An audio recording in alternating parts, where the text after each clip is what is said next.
and welcome to the Connected Yoga Teacher podcast. And today is a bonus episode.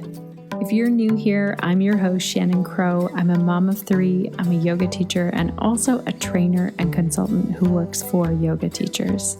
And if you are a returning listener, it is so great to have you back. I am excited that we get to hang out together today. This podcast was created for you, dear yoga teacher, so that you can connect to the information and inspiration that will support you and fuel you each and every week as you navigate what it's like to be a yoga teacher. And these have been some challenging times as yoga teachers. We were dealing with a pandemic and then a social justice movement, and there's a lot coming at us all at once. Some of you are back to classes teaching in person.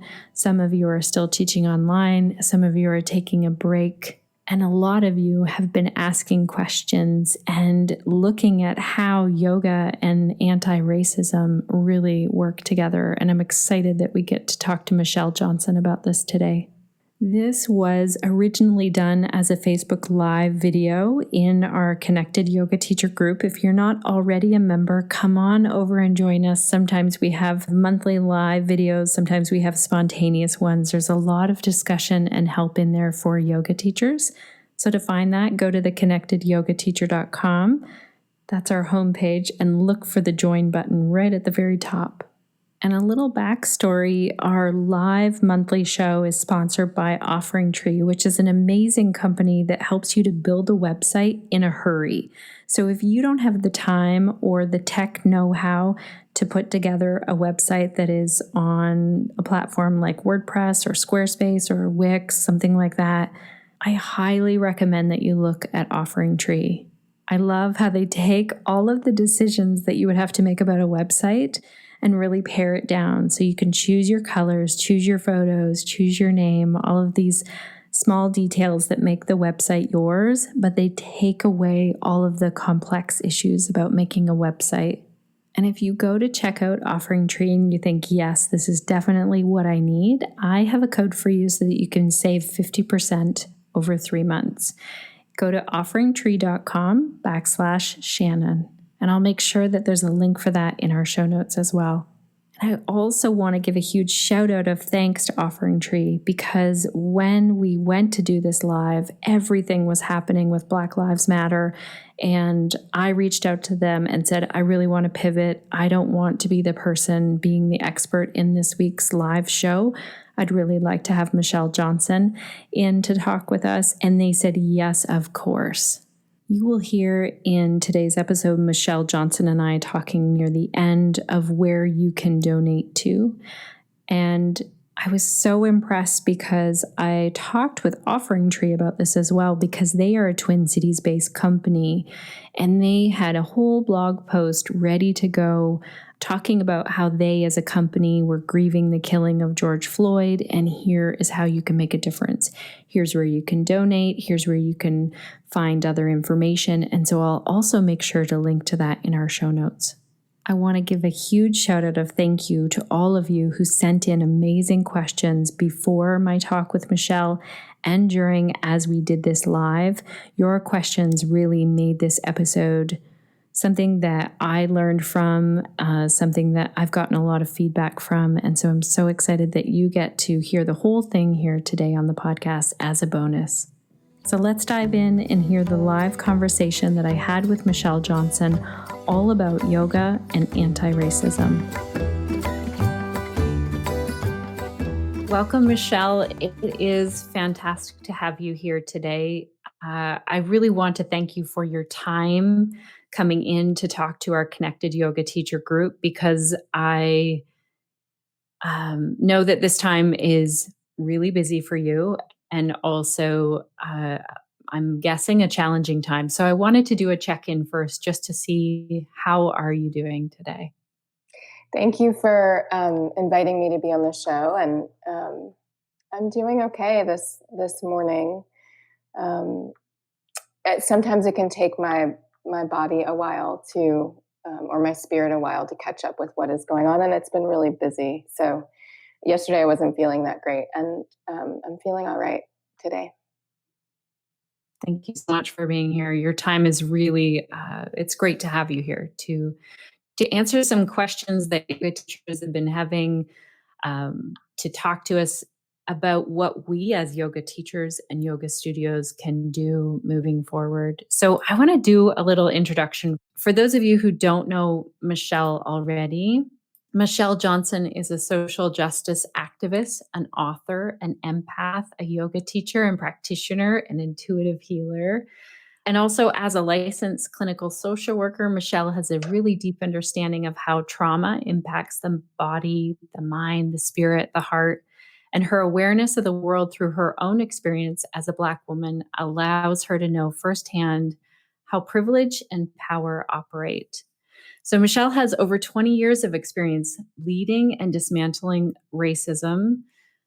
She has led dismantling racism trainings with large corporations, so small nonprofits, community groups. So, the ACLU, Duke University, Google, This American Life, Lululemon, and lots more. I found Michelle because of your book. I got really interested in your Skill in Action book.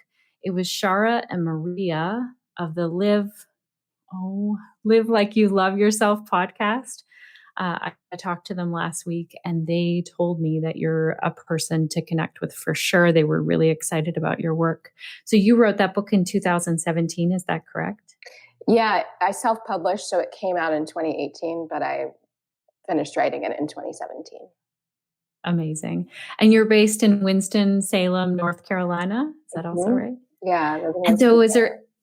is there anything else that I'm missing in your bio or things that we should know about you? Well, I think, one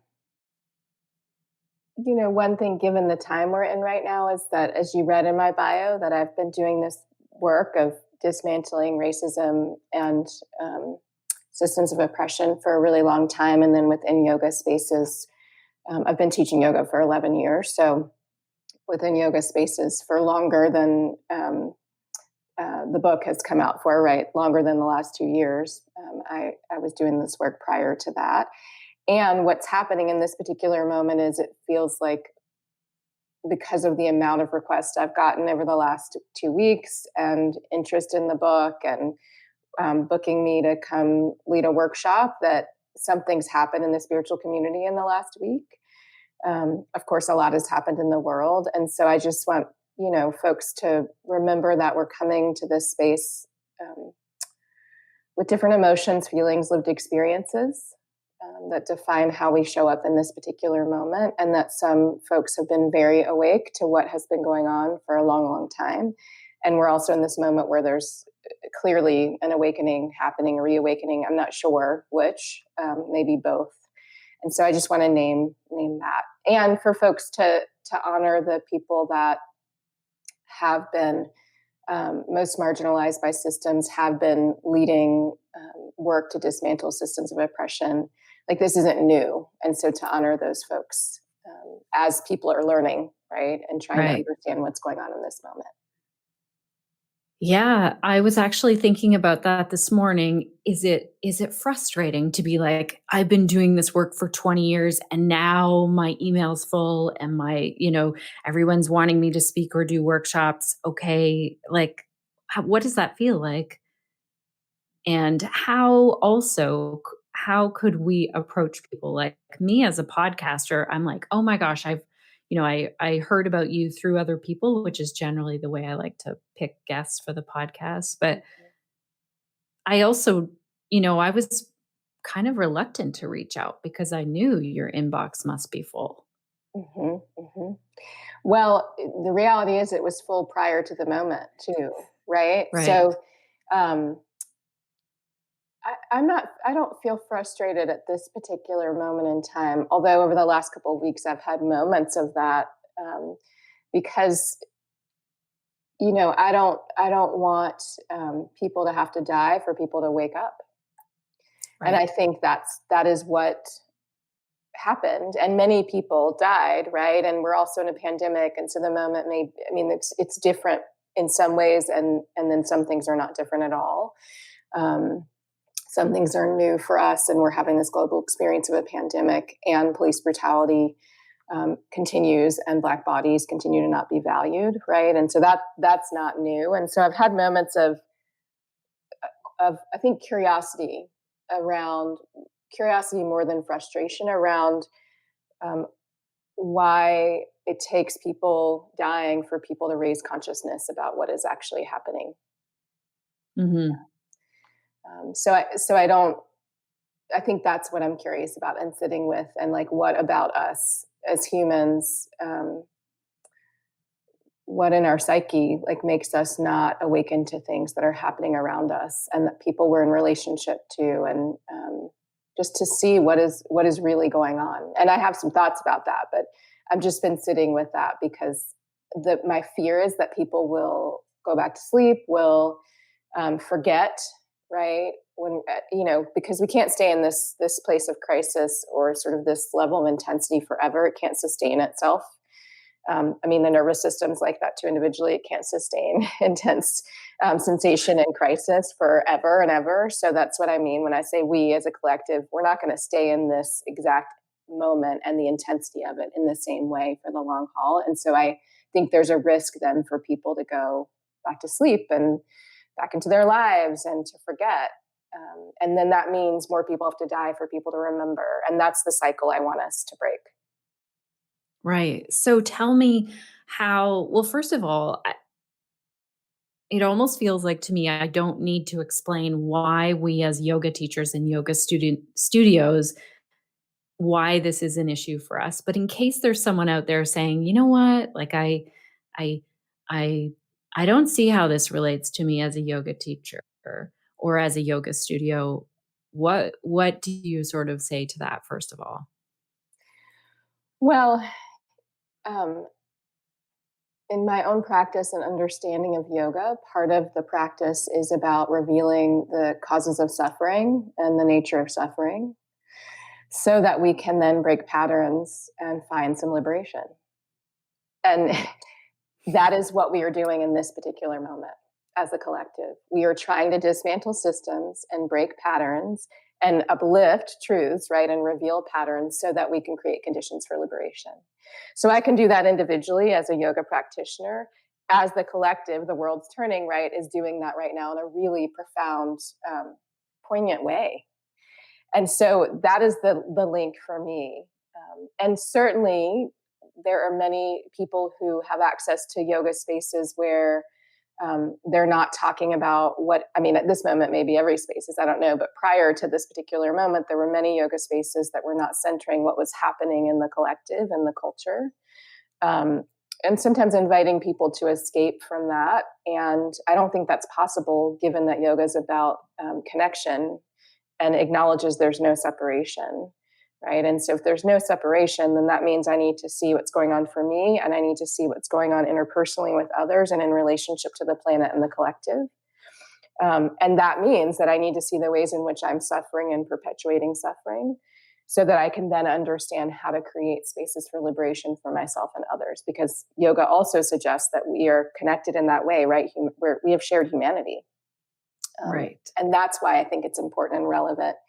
And I feel like if people study the philosophy of yoga, it says that very clearly. Like, it's over and over, actually. The Right. Sutras, the Gita says it over and over and over. The Eight Limb Path over and over and over, right? Like how we are supposed to study and show up and live into this practice. So, what are some of the ways we as yoga teachers can keep this going? Because I am hearing this week and seeing this week like this is a marathon, and you've been doing this work for so long. I I see this wave of people jumping in to do this work. And what do you think are some of the ways that we can keep this going and run businesses that are really steeped in I want to say steeped in anti-racism, but then also I know that I'm learning the wording. Like I'm not even sure if that's what you would call out as the wording. Mm-hmm. Well, I mean, I think in this moment, we are, in some ways, the collective's highlighting racism and how it's happened, and that makes a lot of sense given what's going on, right? And I don't just mean police brutality, I also mean COVID, because of the people that are dying from COVID, which happen to be, I mean, a lot of people are dying and suffering from it, and the people that are dying disproportionately are Black people, right? Yes. And so we are in this moment where we're centering racism as a collective and calling for Black bodies to be valued. That's going on, but you know, racism is also connected to every other form of oppression and other systems like capitalism, like sexism, like heterosexism, like transphobia, right? Any system of supremacy, they're all interlinked. And I lead with race because I'm Black, and that's visible to people. And as I always say, it means something very clearly, like it means something to this culture, what it means to be Black. And the culture is defining what it means to be Black, and therefore what it means to be me, different than my own definition of what it means to be me and to be Black. And so that's the most salient identity I embody, but I have an awareness that I'm an intersectional being. I'm a woman, I'm middle class, I'm able-bodied, I'm heterosexual, right? And so I lead with race as a way to deepen our lens and understand how systems of oppression work, with an awareness that really what I'm talking about is how power works. And that is similar with every other form of oppression, right? So the patriarchy and sexism works in a similar way to racism. Heterosexism, ableism, ageism. So how power's been constructed is to, you know, make people who are able-bodied and who are white and who are male and who are heterosexual and who are middle class have more power. They have closer proximity to power. And folks who are trans and experiencing homelessness and living with a disability, right, to have less power. I'm not naming every identity, but I just want to explain that even if I center race, I have an understanding that there are many other people suffering because of how oppression operates.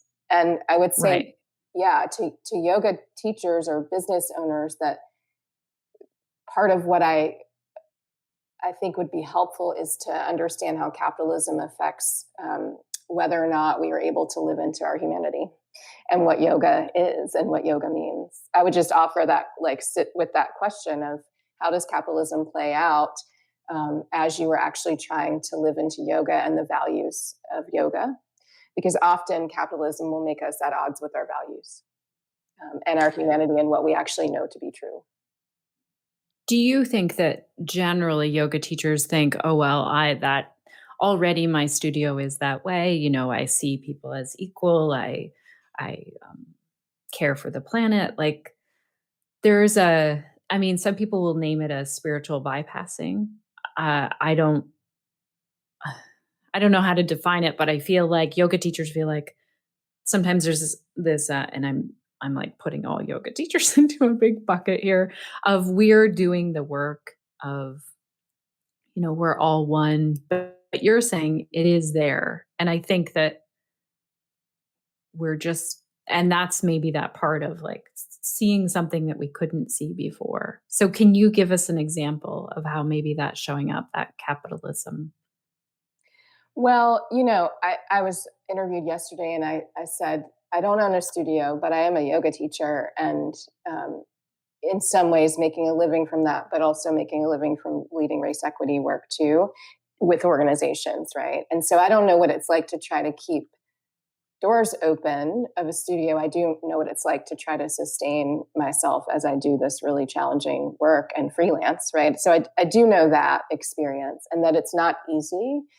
And I also know that if I am concerned, which makes sense, rightly so, about paying my mortgage, for example, that I need to be really mindful, because I want to be in integrity, and fear will make me move out of integrity, right? Which makes sense, because I want a home, right? So paying a mortgage is like, I want shelter, right? Right. So I'm not judging that. I'm just sort of explaining the psychology behind it. And I think for yoga studios, it's not easy to keep. Yoga studios are closing all over the place right now. It is not easy because of COVID and not being able to be in community in person and teaching online, but also it's been challenging for some studios to set up, you know, online platforms, because there's a learning curve there for many people. So I understand that it's a challenging landscape to keep a studio open to try to make a living as a yoga teacher. And I also think sometimes that makes or has made yoga teachers prioritize just bringing in bodies without thinking about the bodies they are leaving out of the space, right? So I'm going to do this Right. trendy thing, and I'm going to invite all of these people in, and I'm going to leave out a lot of people who don't have access. And I'm going to invite people in which may or may not be aligned with the philosophy of yoga and the practice of yoga, like the true essence of yoga. But I need to keep my doors open. So I'm going to do what I need to do to make that happen.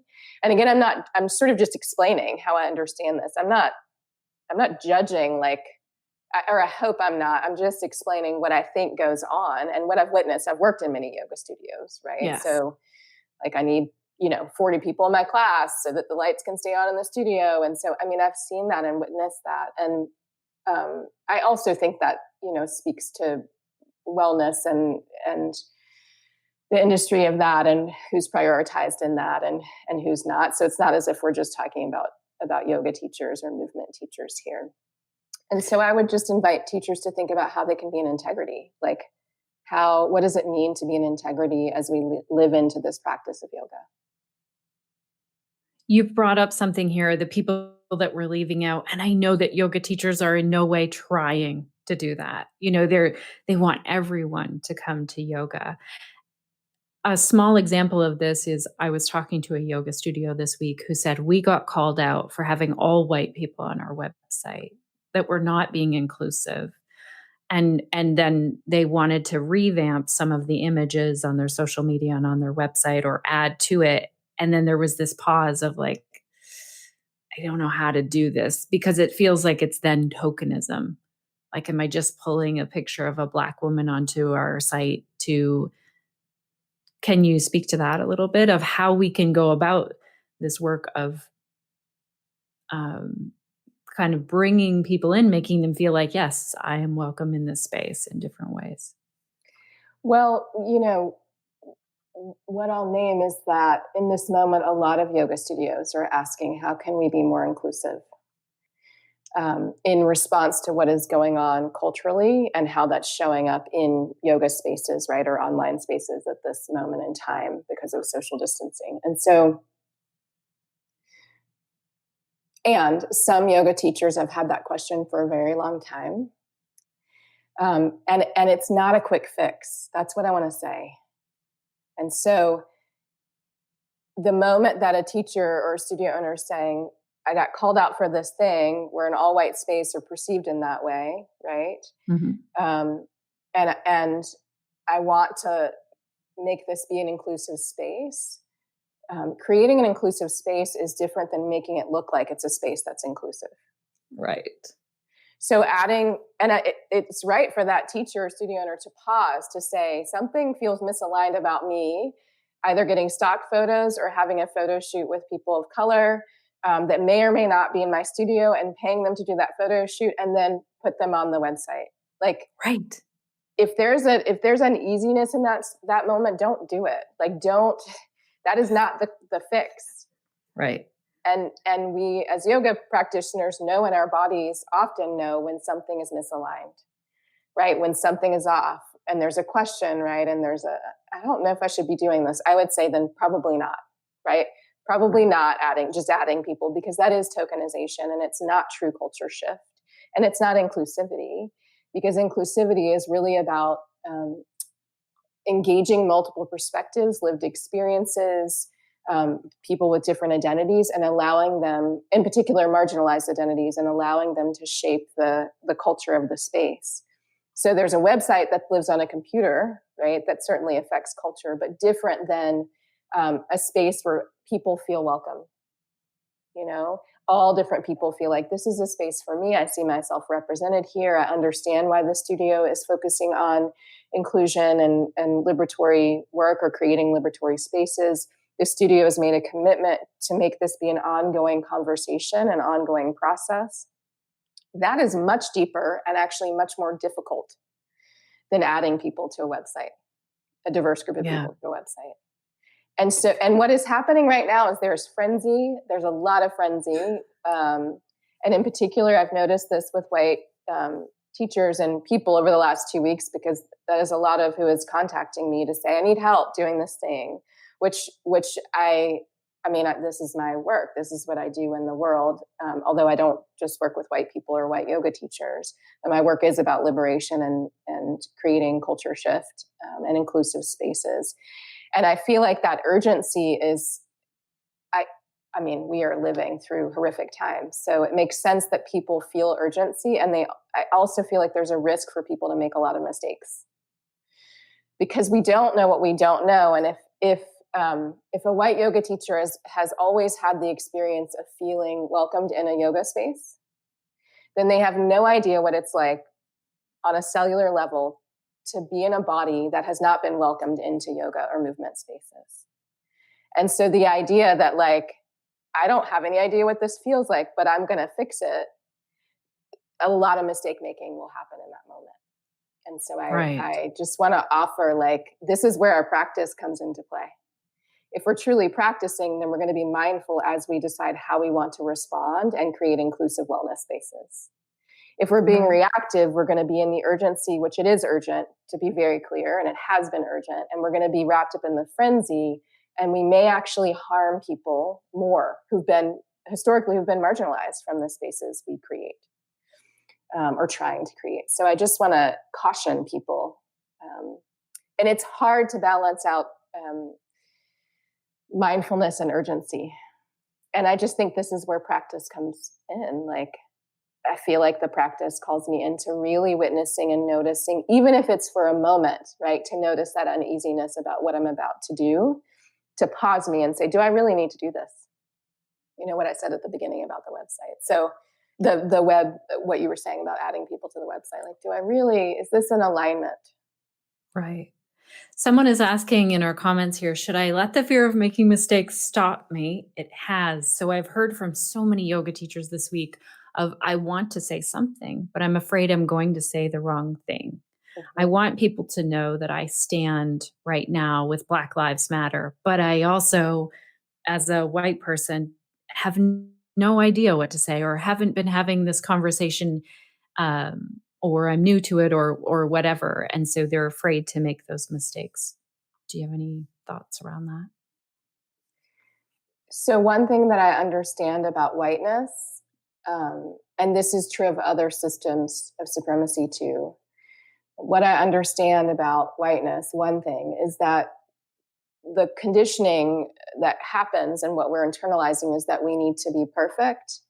And I'm saying we because whiteness is affecting Black, Indigenous people of color and white people. So that's why I'm saying we. I'm taking in that message too.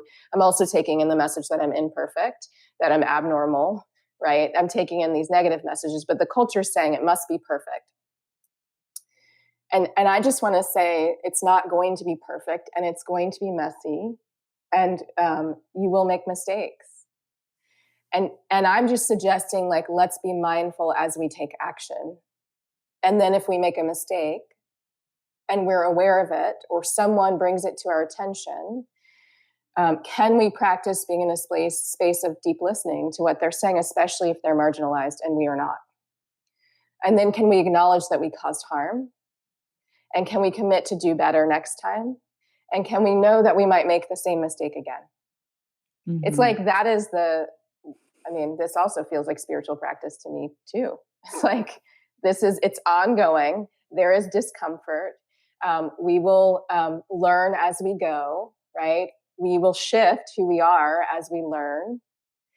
And so that's why it feels like practice to me in that way. And I've heard a lot of people say, I don't want to make a mistake. And I've heard this a lot from white teachers as well. And I just always say, and not to be provocative, while white people are contemplating how to make their action perfect, people are suffering and dying. Right. And I've also said, be mindful as you respond, which is different than being reactive and caught up in the frenzy. So I'm inviting people to hold a lot of things. And I recognize that at this moment in time. And also that is the practice, right? To hold these multiple things, multiple truths. So I just think yes, be cautious, be mindful, be thoughtful, be responsive. And what will set in for people is sort of emotional paralysis if they are stuck in it needing to be perfect and then they don't do anything.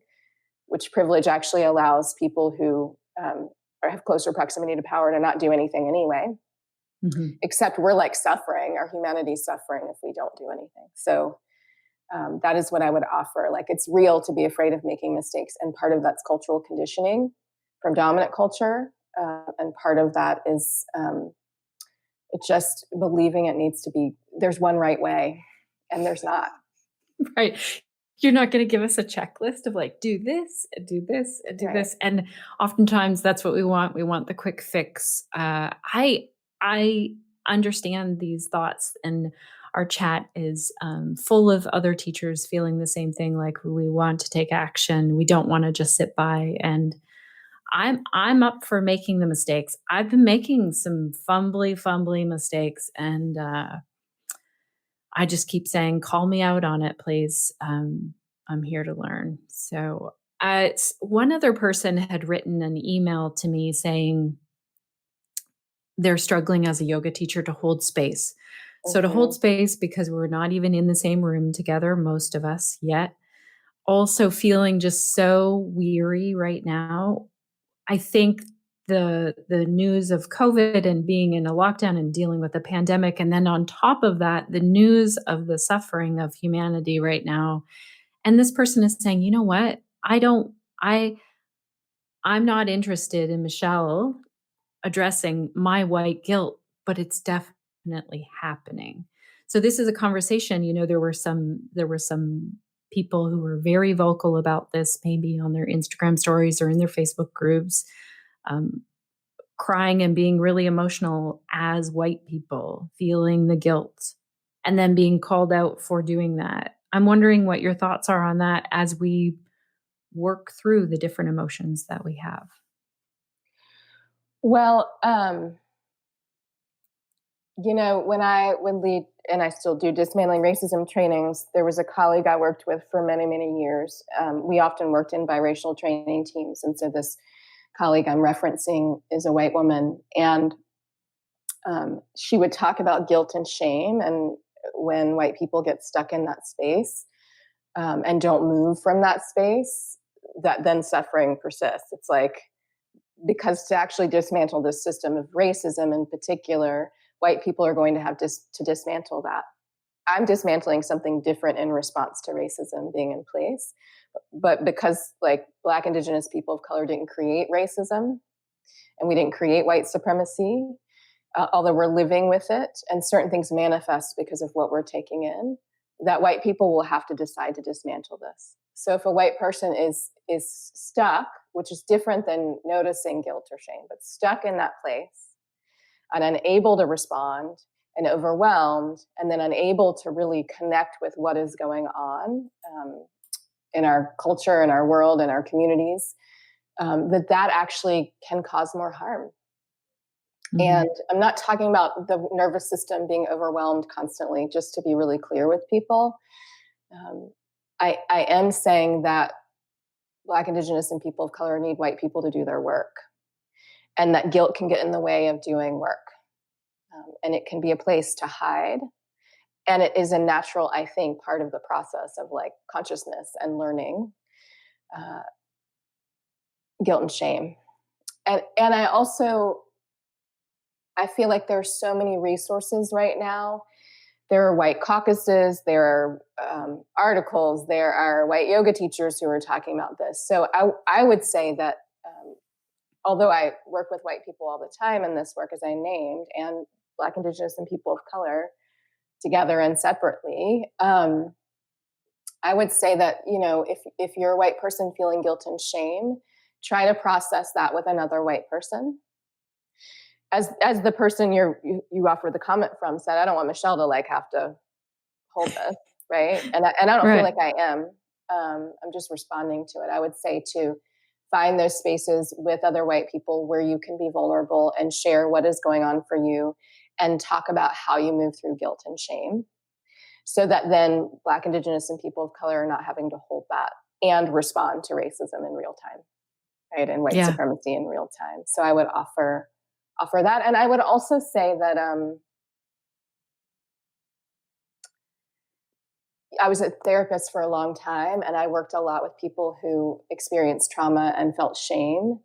And forever and ever, I would be like, shame is not a useful um, emotion and experience for my orientation as a therapist.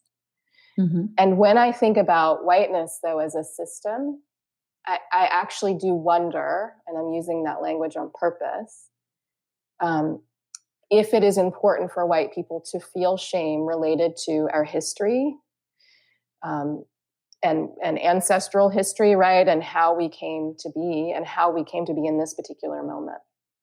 I'm not saying stay in shame. I've just been really curious about, like, is that what has to happen?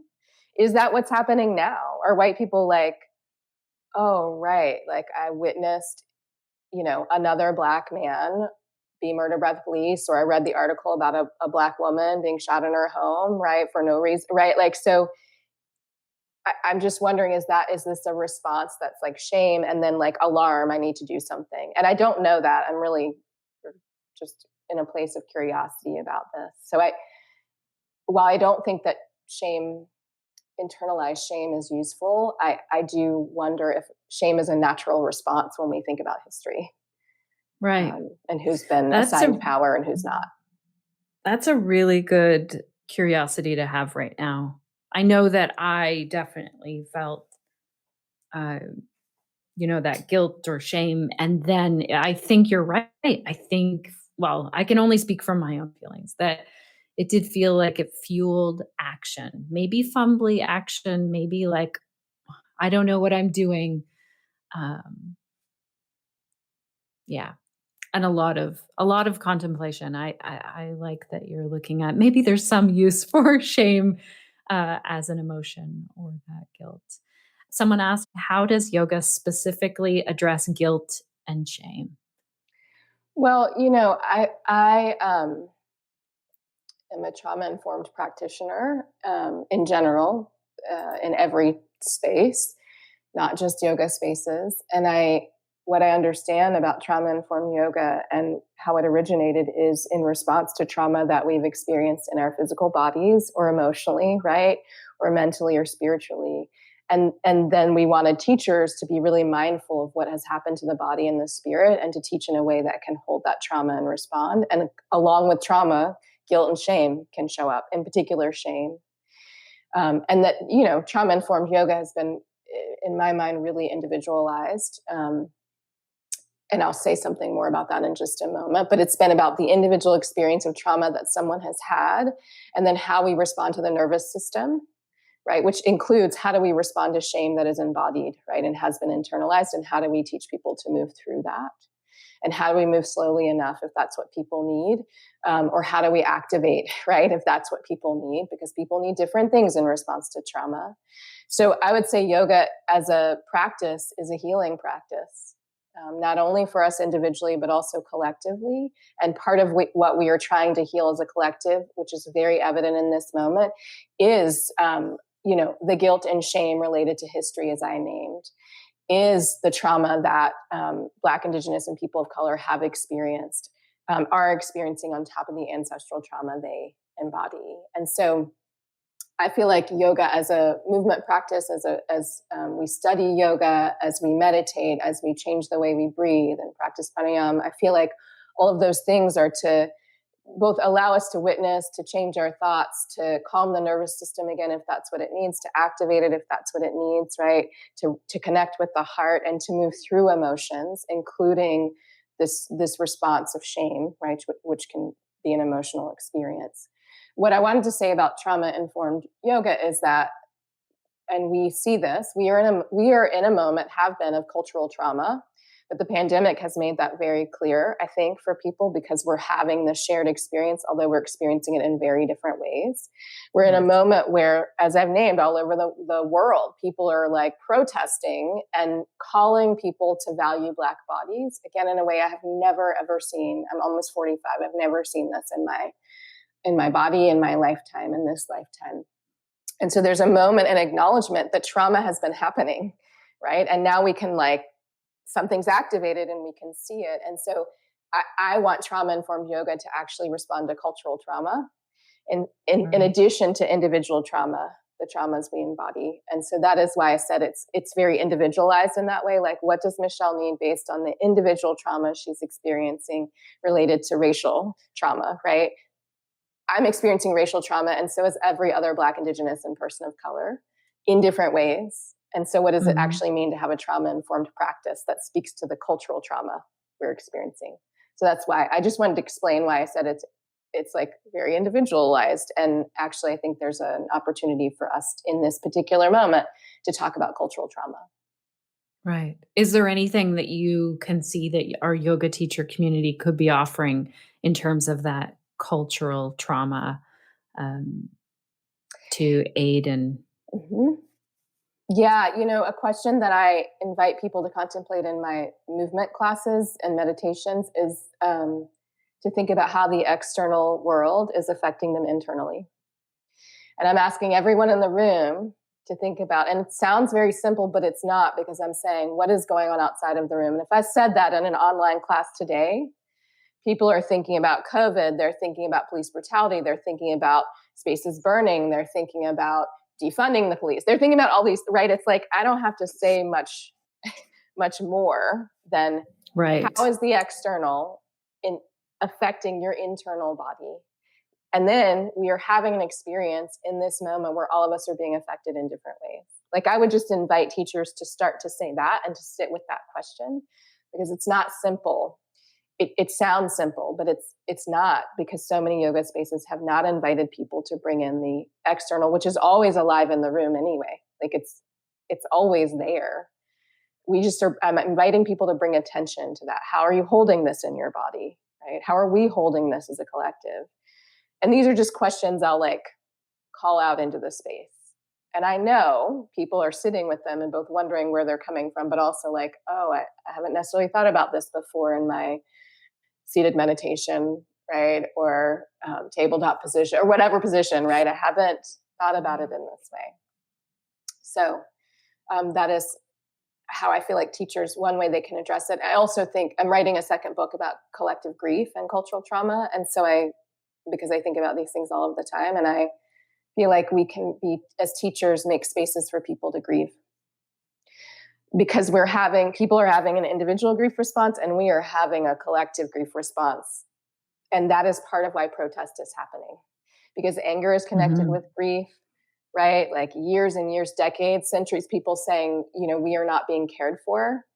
Deep grief is connected to that, right? And deep heartbreak. And so I feel like as space holders, we can invite people to grieve. Yeah. Oh, this is really powerful, that we're not trying to shut out what's going on in the world as yoga teachers in our spaces and in our communication, in our online classes.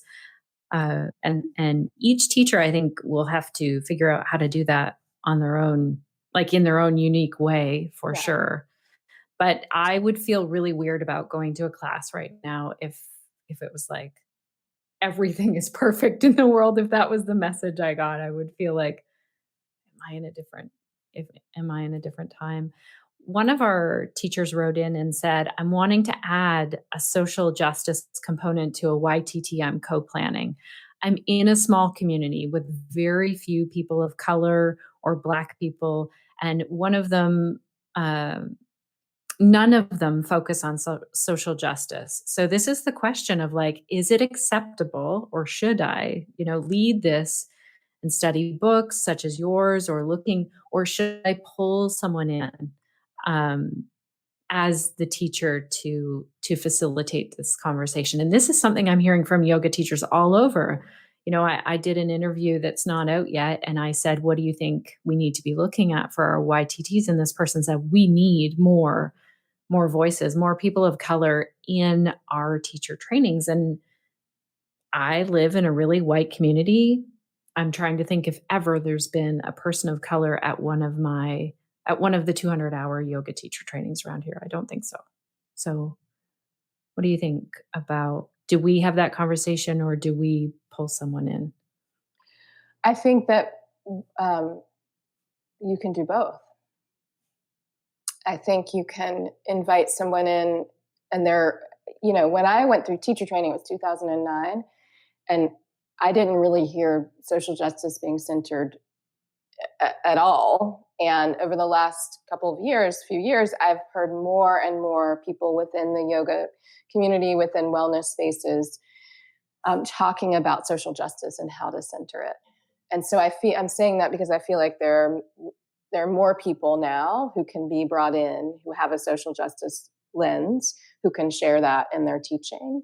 And I absolutely think it is, and we talked about this a little earlier, the responsibility of the teacher, right, the main teacher holding the space, to also be talking about social justice from their perspective, even if it's like, I don't know how to do this, and this is what I'm thinking about, right? Like, I'm thinking about this. I'm contemplating how to center justice. This is what justice means to me. This is what I've noticed about injustice. This is where I'm like, what I'm studying and thinking about. These are the questions I have, even if it's that, right? And then continuing to do that as the training goes on, and just inviting in different voices, because that again is a way of engaging multiple perspectives, which will shift the culture of the training experience.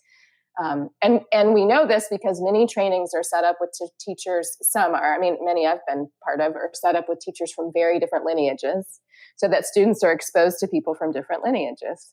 Same thing is engaging multiple perspectives centered on social justice and how we infuse that into our practice of yoga and how we live yoga. So I think we do both. Okay. That's great. Thank you. This is such a good question. I'm so glad that someone asked this. Can you discuss this term? I don't know if you would call it BIPOC or Black, Indigenous, people of color, or is it Black and Indigenous? I love that someone's asking this. So I say Black, Indigenous, and people of color, and then I'll say BIPOC because that can sometimes feel like a lot to say over and over. And I will say that this question's been coming up a lot because this is new terminology for many. And in fact, it's new for me because I didn't really see it 2 years ago. I think that may have been when I began to see this written down. And before that, what I was saying was people of color. And in my training spaces, when I was trained up as a dismantling racism trainer, we were saying people of color. And when I was a child, no one was saying people of color. People were saying white, people were saying Black, people may have been saying Asian, right? Hispanic, people were saying that. But so I'm just saying this because the language shifts. And language, when it shifts, is an indication that culture's shifting.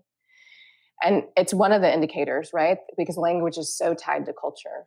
And so Black, Indigenous, and people of color is an acknowledgement, and there's so much more that I will not say about this, but it's an acknowledgement of how race was constructed.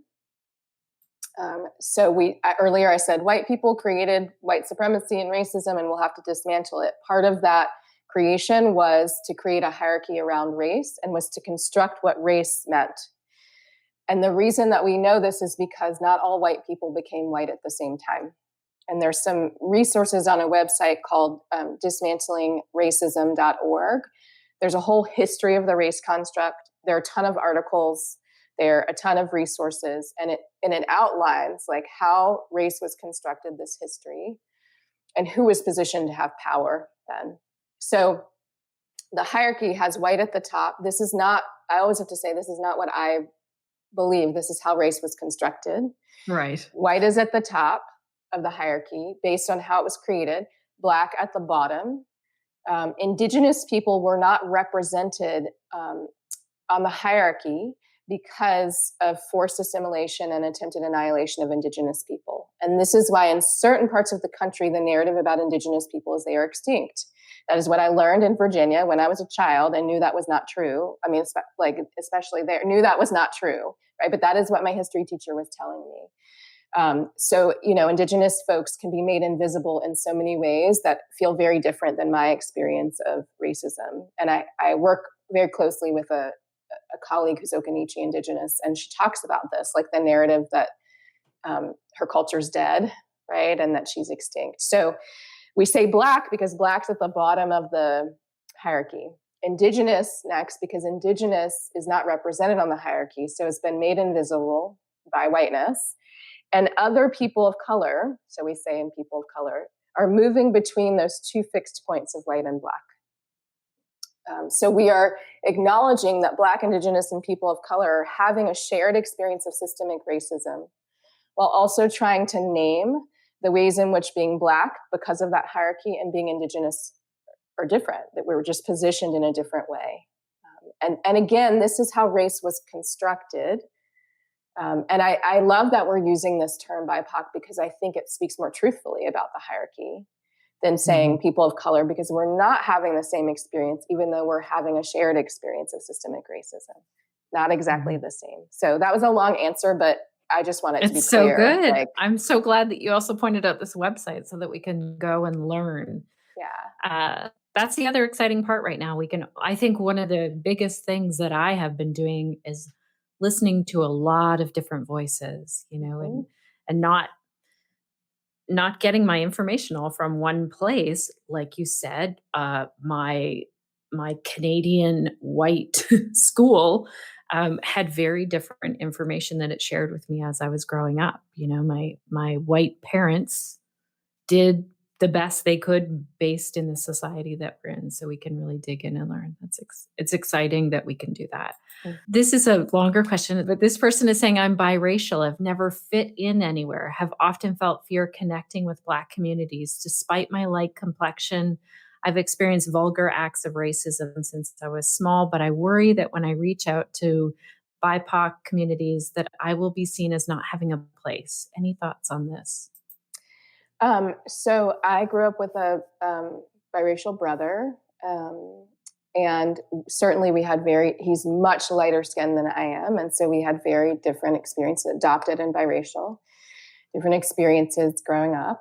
And I have sat in many what we call caucus spaces that are for Black, Indigenous, and people of color, where there have been people who are biracial in those spaces, and I've witnessed some of the tension you're naming, right? About I don't know if I fit there. I want to reach out to BIPOC people, but I'm not sure. And I don't have the lived experience of being biracial, so I don't know what that is like in my body. What I want to offer is that for people who are biracial, think about how you live your life. And what I mean is how you're positioned by culture. And so my brother would never be seen as white. Like, he's not white passing, for example. But people aren't sure that he's Black and white. Like, they often can't tell. So he gets the very inappropriate question, what are you? Which happens to a lot of mixed roots and biracial people, which is completely horrific and a terrible question to ask someone. So I just want to say that. And I've been in spaces where there are people who are white passing, are biracial, and it just creates some interesting dynamics that we need to then work through. And I led a caucus last week, and this was coming up in the caucus, because the caucus was for any BIPOC person, including people who were biracial and wanted to be in that caucus. And we're in a moment where Black lives are being highlighted. And so there was everyone's having an experience of systemic racism. We're having it a different way. And in this particular moment, this is what's happening to Black people based on the racial hierarchy. I had to do a lot of that in that space so that people felt like, you have a place here. You're having an experience of racism. And yet, here are the ways in which my experience is different than my brother, for example, or someone who's lighter skin or white passing. The other thing I'll say is I've been in spaces trainings where that we've had a white caucus and someone who is white passing. So I'm sure that's an obvious term to people, has gone to the white caucus because they are seen as white, and that is what they the space they wanted to be in, to understand how they've been internalizing whiteness. So to you, I would just offer, think about, one, this isn't an easy place to be. I just want to acknowledge that. And two, that sometimes biracial folks I work with in community with, think about, how am I internalizing white supremacy or superiority, and how am I internalizing racial inferiority? And to look at both instead of feeling fragmented and having to choose one or the other.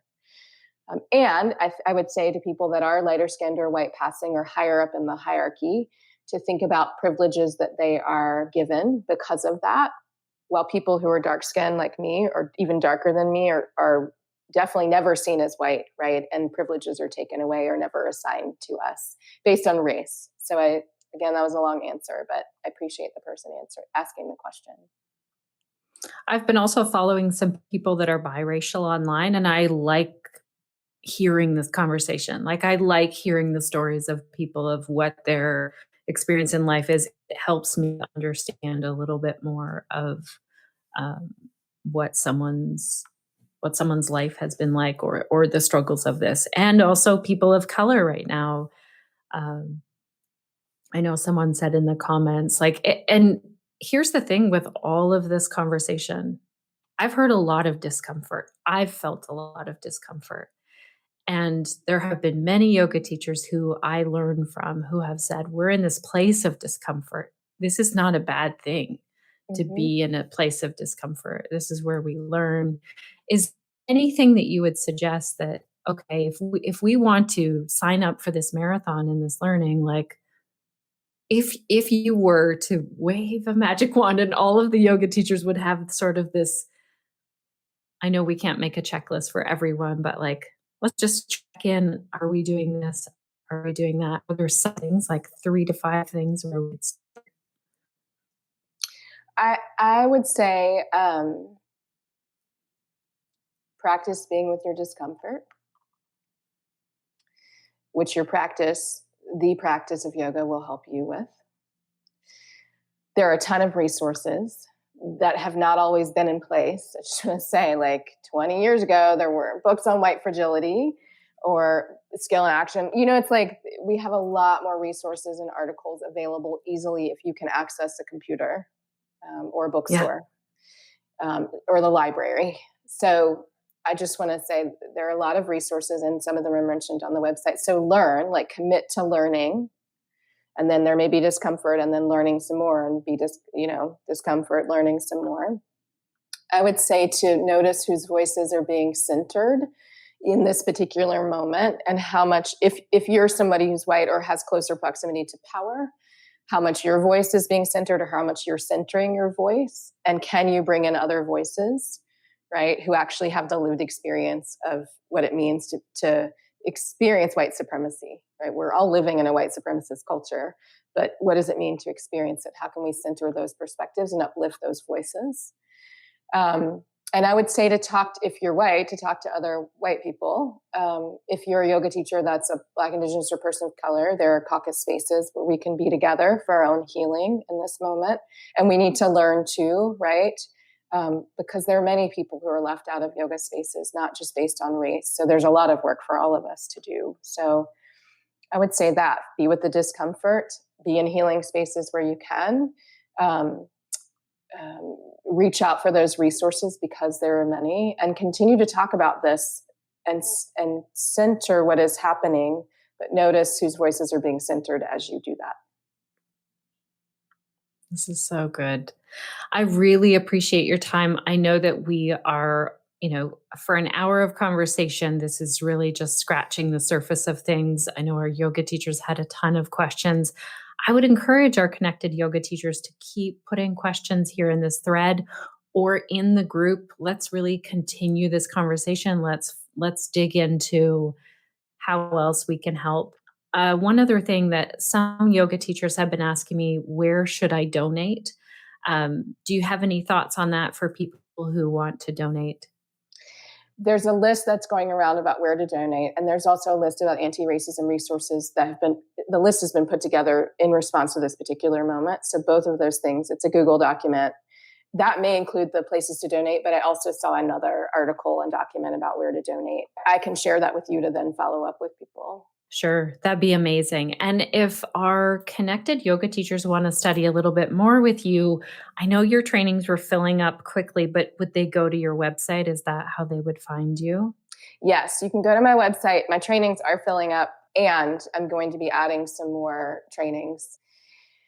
And I'm also going to start a book club for Skill and Action in, I think, June 21st. That's not on my website yet, but it will be this week because I'm going to announce it this week.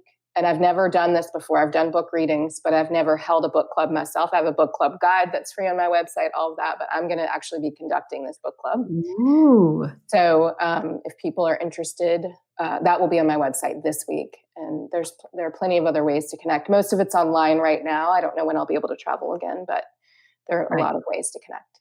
That's amazing. I'm really excited I get to study with you a little bit more, and I'll try and bring any resources back to our connected yoga teachers that I can.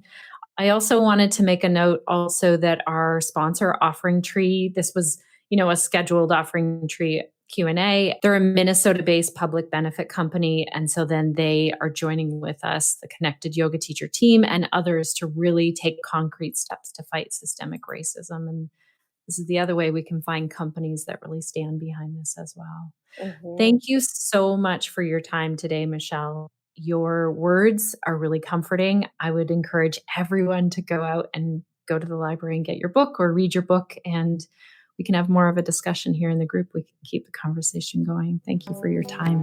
Thank you so much. Take good care. Bye, everyone. Bye. Already connected yoga teachers, I want to hear from you. How do you think we, as yoga teachers and as yoga studios, can hold space for these conversations that need to happen? How can we move more into a space of social justice? And how can we bring this into the yoga classes and the businesses that we run? I really love how Michelle addressed two things. Two things really stuck out for me. This frenzy and this reactivity that can happen.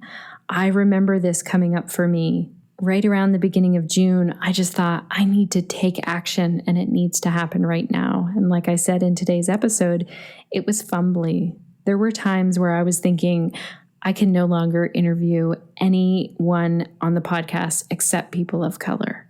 And I wanted to do that. I wanted to make that happen. And now looking back, I know that that's me reacting because I have a real way of looking for our podcast guests based on the content that they bring.